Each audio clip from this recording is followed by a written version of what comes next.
السلام علیکم ورحمۃ اللہ وبرکاتہ۔ وعلیکم السلام ورحمۃ اللہ وبرکاتہ۔ غلام رسول بھائی، آج آپ کے ہاتھ میں یہ مدنی پرچم، اس کی کوئی خاص وجہ؟ فیضان بھائی، آپ کو یاد ہوگا کہ آپ نے مدنی پرچم کے بارے میں پچھلے دنوں کچھ بتایا تھا، یاد آیا؟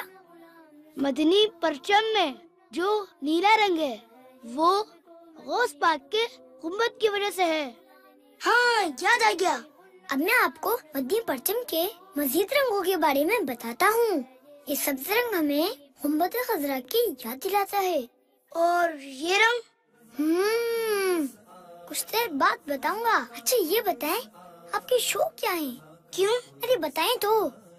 اچھا، ویسے تو بہت شوق ہے، جیسے کھلونوں سے کھیلنا۔ اچھا، میں آپ کے شوق بھی سنتا ہوں اور ایک بزرگ کے بارے میں چند باتیں بھی بتاؤں گا۔ مجھے نیک بندوں کے قصے پڑھنے کا بہت شوق ہے۔ ایک ایسے بزرگ تھے، انہوں نے ایک ماہ میں پورا قرآن پاک حفظ کر لیا تھا۔ مجھے نعت پڑھنے کا بھی بہت شوق ہے۔ ان بزرگ نے بہترین نعتیں بھی لکھی ہیں۔ میں تو کتابیں بھی پڑھتا ہوں۔ اچھا پتہ ہے، انہوں نے تو 1000 سے بھی زیادہ کتابیں لکھی ہیں، جس میں فتح رضیہ کی کیا بات ہے۔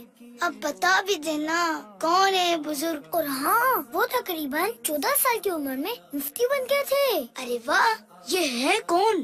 ان کا نام امام اہل سنت، پروان شمع رسالت، مجدد دین و ملت، الحافظ القاری امام احمد رضا خان علیہ رحمت الرحمن ہے، اور ان کا عرس 25 صفر مظفر کو مناتے ہیں۔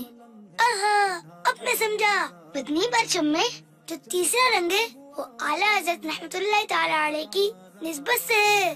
فیضان بھائی، آپ کو نعت پڑھنے کا بہت شوق ہے نا؟ تو آئیں مل کر اعلیٰ حضرت کی نعت کا ایک شعر پڑھتے ہیں۔